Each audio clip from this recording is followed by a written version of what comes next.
Hello and welcome to Lunchtime Politics, reaching you live from our global headquarters here in the nation's commercial nerve center, Lagos.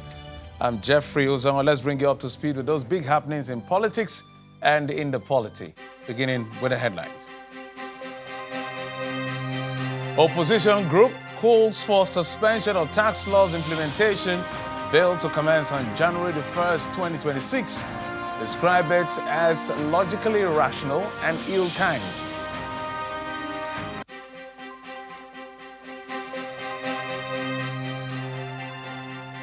National Assembly commences clause-by-clause passage of the Electoral Act Amendment Bill 2025 to guide future polls in Nigeria.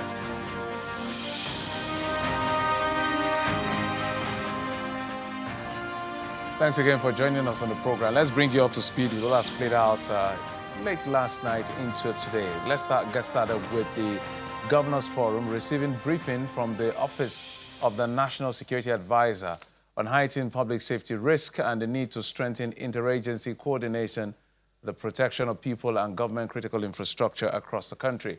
Now, addressing journalists after the meeting, the Governors Forum in Abuja, Ogun State Governor Dapo Abiodun says the forum recommits to security of lives and property, especially during the festive season, with anticipated increase in travels and gatherings. According to him, the governors also renewed their commitment to strengthening and sustaining implementation of momentum for the Nigeria Community Action for Resilience and Economic Stimulus, that's the NG Cares, which is an economic resilience program of the World Bank.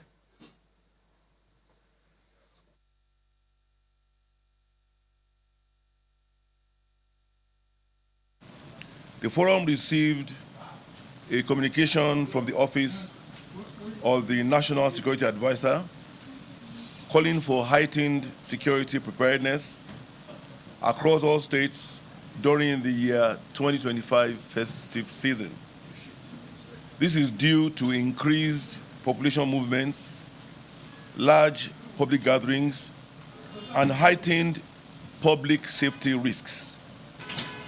Governors are definitely committed to strengthening interagency coordination, protecting critical infrastructure, and maintaining a visible security presence in identified hotspots to ensure a safe, incident-free, festive period nationwide. The forum received notification from the World Bank confirming the effectiveness of the additional financing for the Nigeria Community Action for Resilience and Economic Stimulus Program called NG Cares. This enables continued disbursements to states to support livelihoods, food security, public works, and resilience building interventions. Governors reviewed their commitment to sustaining implementation momentum, ensuring timely reporting, and maximizing fund utilization to deliver measurable outcomes for vulnerable households. Away from that, something happened yesterday which has been all over the place, and that has to do with the managing director of the Nigerian Midstream and Downstream Petroleum Regulatory Authority, Mr. Farouk Ahmed, resigning amid corruption allegations from the Dangote Group chairman, Aliko Dangote. At the same time, Mr. Benga Komolafe stepped down as CEO of the Nigerian Upstream Petroleum Regulatory Commission, NUPRC. President Bola Tinubu has already sent two nominees to the Senate for confirmation, and they include Mrs. Orishemeyo Eyeson for NUPRC and Saidu Mohammed for NMDPR, according to a statement by the presidential spokesman, Bayo Ononuga. Both nominees are seasoned professionals in the oil and gas industry. Hours before resigning, Mr. Farouk Ahmed visited the State House in Abuja, spending less than 30 minutes with the president and declining comment to journalists. His exit follows Mr. Dangote's petition to the ICPC accusing the former NNDPR boss of financial impropriety and extravagant spending, including sending 4 of his children to expensive schools in Switzerland. The resignation marks a major shakeup in Nigeria's petroleum regulatory sector and the Senate is expected to act swiftly on the new appointment. Interesting times. So let's talk some politics now, but that has to do with issues around policy. And a coalition of opposition parties in Nigeria under the umbrella of the Nigerian Opposition Movement, known as the NOM, are asking President Tinubu to immediately suspend the implementation of the new tax laws, which will take effect in January 2026. Speaking during a press conference in Abuja, the group alleges that the new tax regime is exploitative and targeted at catering for the oligarchs in the society and not the ordinary Nigerians. And Tinubu is not focused on governance, he's focused on brazen exploitation. We reject this task because the timing is cruel and the logic is irrational. Fuel subsidy removal, naira collapse, food inflation, and rising electricity tariffs have already pushed households and small business to the edge. Every resistance that is within the ambit of the law will be explored. Every resistance that is constitutional. They promised that if they remove the subsidy, they would have money enough to provide infrastructure for us. Today, ASU is going on strike because nothing is provided for them, signifying the possible collapse of the educational system. Today, the resident doctors are proceeding on strike. The only thing we are pleading with Nigerians is that if they don't rise up to save our democracy, the next thing that will collapse is democracy. Well, while the agitation around the tax laws continues, something else is going on in the House of Representatives, and that has to do with the repeal of the Electoral Act 2022 that led to how elections were conducted in 2023 to now an amendment to that law that will herald how elections will be conducted in 2027 or 2026, from 2026 and above. So there were considerations clause by the House of Representatives on the passage of that bill. Let's take a listen to some of the excerpts of that conversation. People do not want to participate in a fair play election. They will prepare themselves and to seize election in the court. So we have to be very, very careful. So my suggestion, Mr. Speaker, when a court find out that a candidate is being disqualified, this matter should be referred to INEC to conduct election in that particular area, rather than to give the court power to determine who becomes second. The duty of care is owed by the political party. And that duty of care is to be diligent in following the guidelines as provided by INEC in the screening of their candidates. Any attempt to go outside the parameters of that duty should be punishable.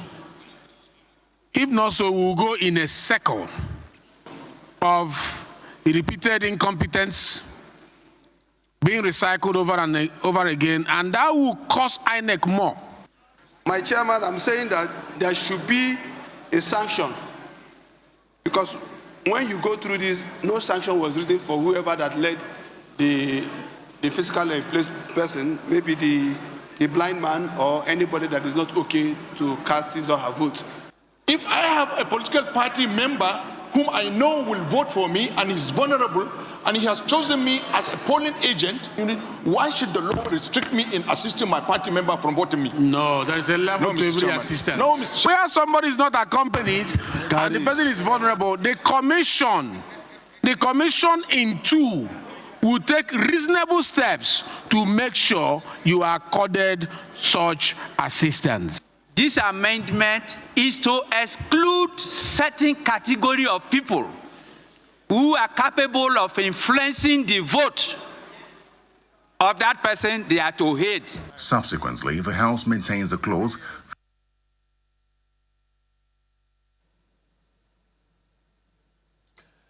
All right, so that's how things played out. So when it comes to laws like this that have wide-range, far-reaching impacts on how things are done in our country, there has to be all hands have to be on deck. So that's why it's done clause by clause to make sure that every T is crossed and every I is dotted. Let me bring in my guest, whose organization is dedicated to good governance and election management. Cynthia Mbamalu is Director of Programs at YIAGA Africa. She joins us virtually. Cynthia, good to see you. We're back on this table. Looks like we're making progress. I know you've been following through this. As I was talking to you before I came on air, as soon as I saw the draft of the proposed bill, I jumped to Section 60 by default. I wanted to know what they were saying there. But give us an overview of what, Nigerians are distracted with a lot of things going on, NNDPR versus Dangote, tax laws coming in, and we may lose sight of this important document that we're dealing with. What do we need to know and pay attention to? Well, I think one is to commend the House of Representatives for at least taking a step further on this process.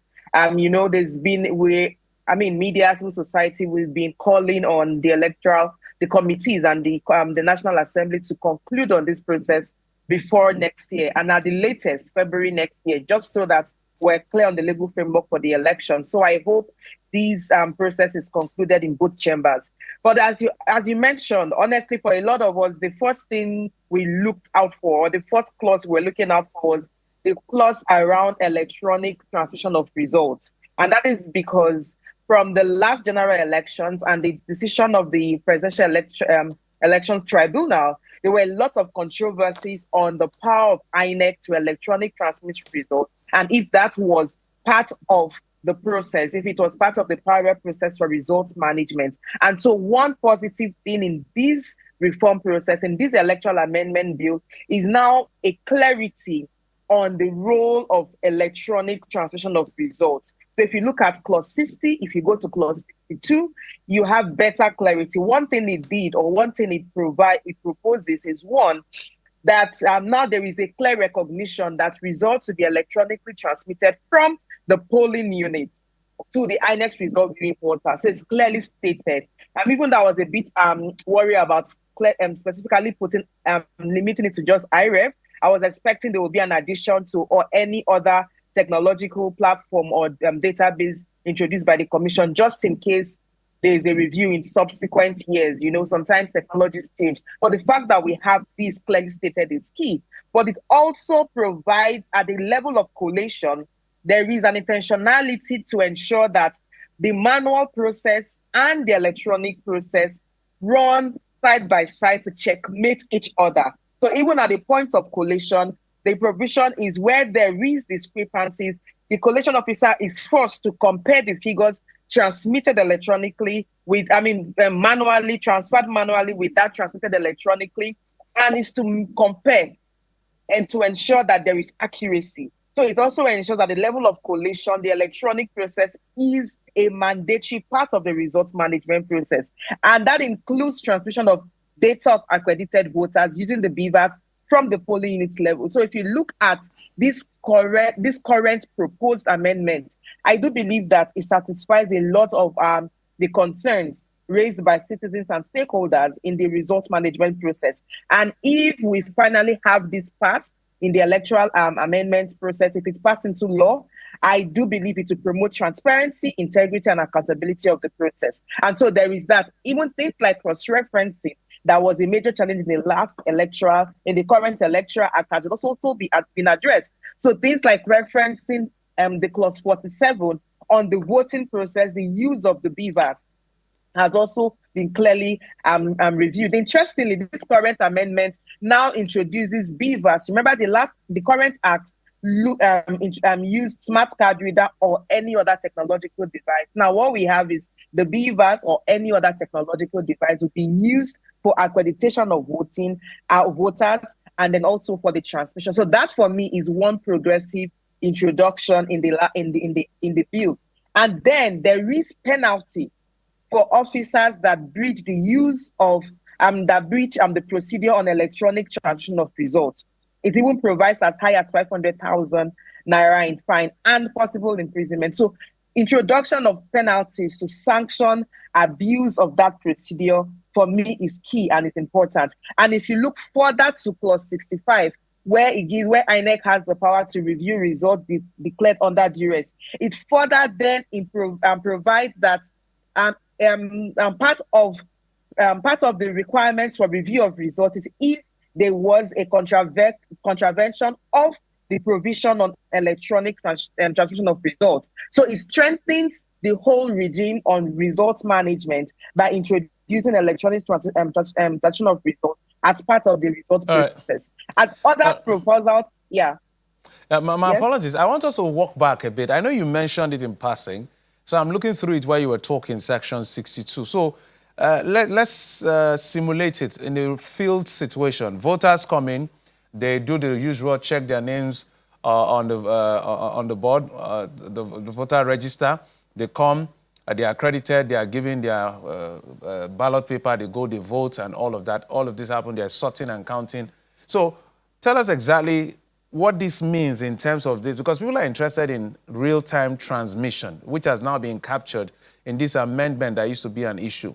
So when you say compare with manually entered and the electronically transmitted, what do you mean? Is it that, so let me tell you what I mean.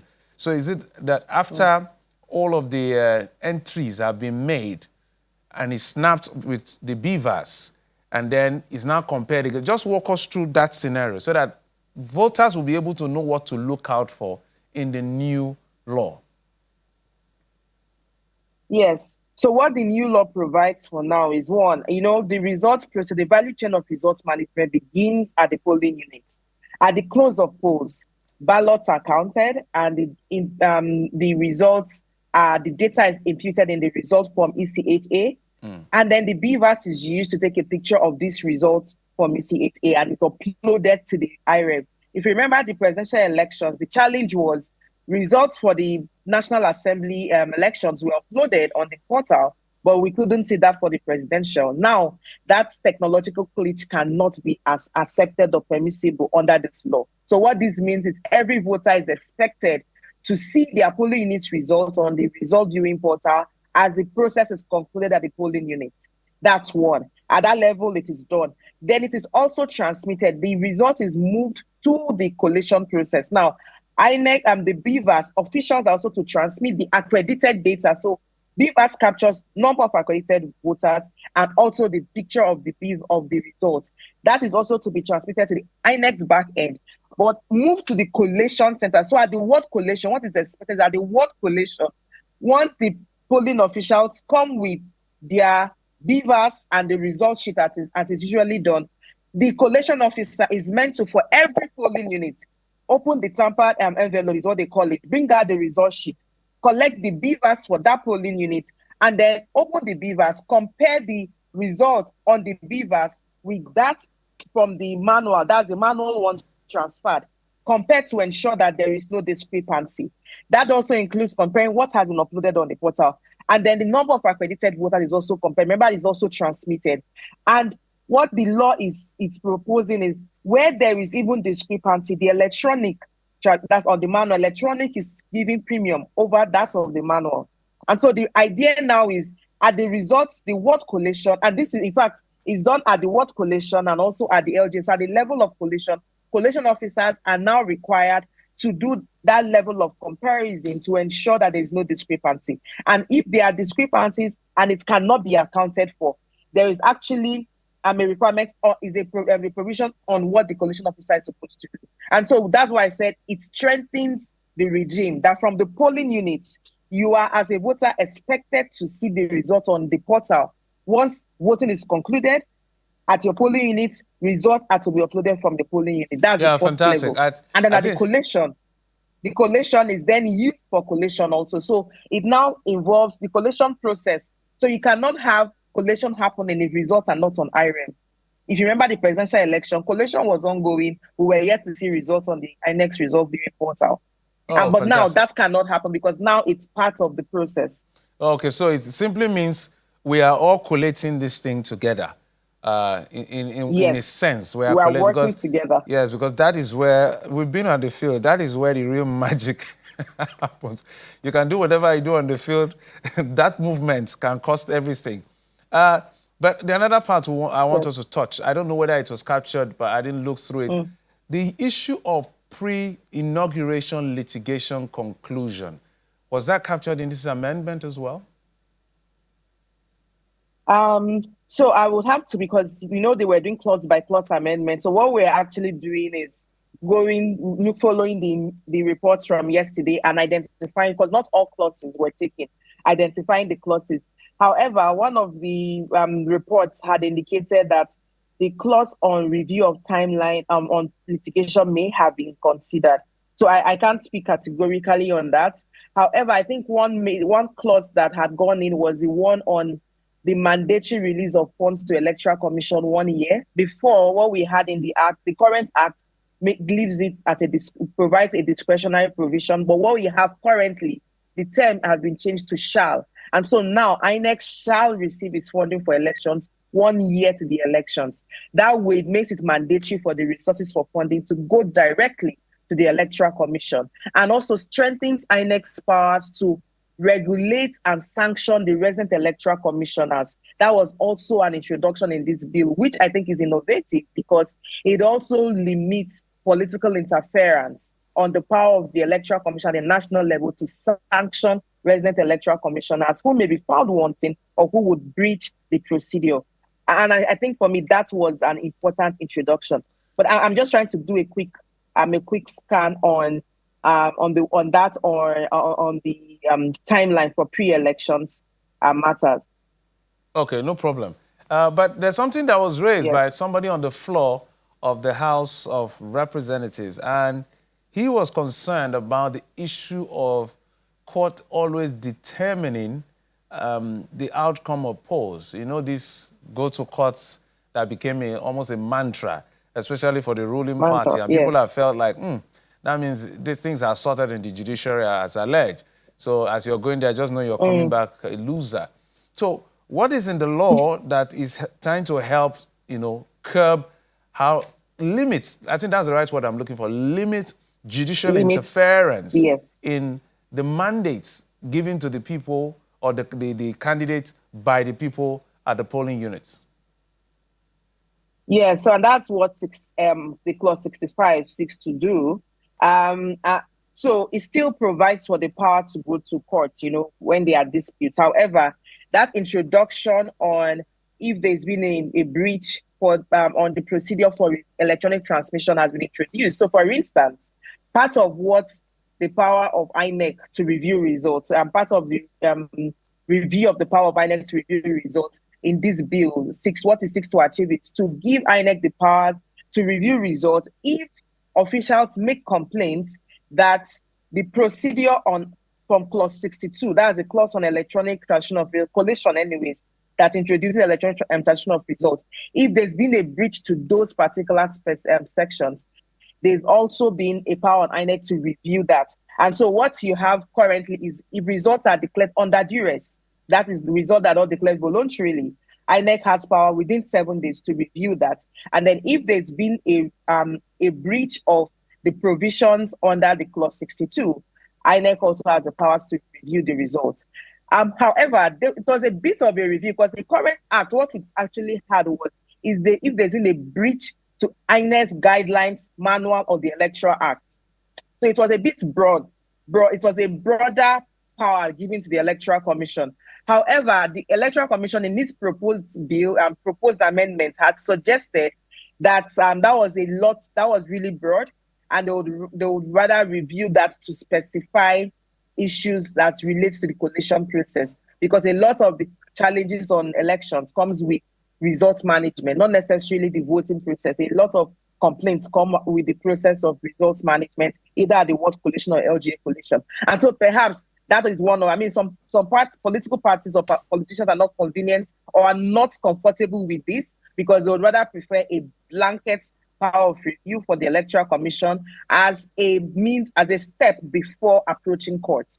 So it's still there. It gives INEC powers to review, but I think it's time for us to test it because INEC is yet to test its power, even with the current Electoral Act in recent elections that we've had. And I'm hoping that for this next elections, our political parties actually take that step to make demands for INEC to make this review using or activating the powers under the clause 65. But it's there. We're yet to just test it. I think for me, it's just testing that. But INEC actually has to set up its own framework. It needs to further design its framework on how reviews will be done within 7 days before the court process is activated. As we also begin to wind down, when you look at the entirety of this amendment that we're discussing, it's a lot. We'll continue to look at it as the House does in clause by clause. Would you say that this is going to truly make INEC independent, powerful, and strong institution? Because we believe that our institutions are weak. And if we begin to strengthen places like INEC, then we're in the right direction.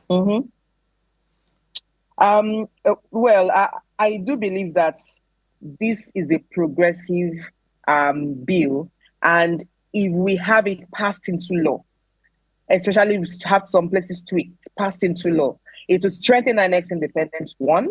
It will promote transparency in the process, too. But there are also sections focusing on political parties that will provide some level of clarity and sanity to the primary process. We did not mention that.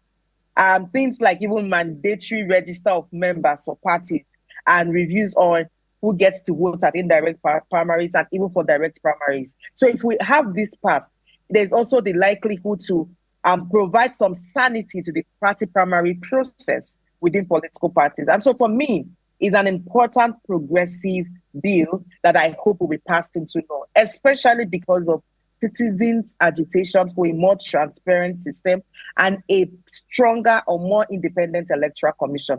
Things like sanctions to personnel of INEC. You have more, or rather, they strengthen the sanctions for personnel of the electoral commission that end up complicit or breach the Electoral Act. That for me is important because the moment you start to sanction, you curb the culture of impunity. And so this particular proposed bill has some progressive provisions that would strengthen the Electoral Commission. But things like timeline of litigation also requires amendments to the Constitution. I forgot to mention that. And so if we do not also successfully have things, amendments to the key provisions of the Constitution that deals with timelines for litigation, it would not take effect because some of those have required the Constitution as a foundation to be amended before the Electoral Act can build on it. But as it is now, there are some important sections.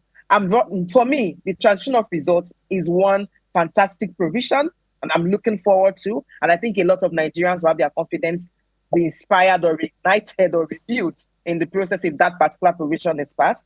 But also things like political party primaries process and the power of INEC to discipline its personnel and also caution the resident electoral commissioners. I think that is also very important because this way you will limit the way parties or political parties can interfere with the work of INEC at the state level, which is what we're beginning to see. We have rogue regs these days. And if you remember, we had some of the resident electoral commissioners that were sanctioned and lost their appointments were terminated in recent times. So it reduces that tendency of rogue, what we call rogue resident electoral commissioners in the electoral process. Yeah, we've seen the rogue regs all over the place, and we'll continue to call them out and see how you can perfect this. With all this avalanche of defection, we're in for a lot of things in the next cycle. Thank you so much. We are. The conversation will continue to progress. Cynthia Mbamalu is the Programs Director at YIAGA Africa. Thank you for coming on the program. Thank you. And that's it on the program. Thank you for your time and company. I'm Jeffrey Ozongo. You've been served on Lunchtime Politics. Bye-bye.